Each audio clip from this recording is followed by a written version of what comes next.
Da želim napusti školu. Tada sam shvatio da se ne šali, treba biti strog. Bitno da si ga ti mislio podržati u njegovim budalaštinama. Nema sad PlayStation, sve ti ide u smeće, dosta je više igrica i igara i svega. Jesi li ti normalan? Sve ću ti uzeti, sve ću ti zapiriti. Ma neću te tvoje nikakve nove igrice. Pa trebam igrat na tome, Nemaš ti šta igrat. Tata, nemoj mi to. Ma šta ne, ti ćeš meni se igrat, nema. Dosta je bilo igrica.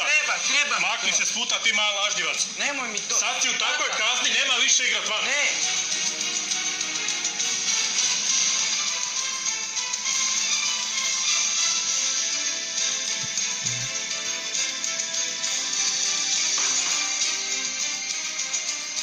Ante, Marko je otišao, pa kud je sad opet mogao otići? Samo mi još to trebalo, ovaj dan nema kraja.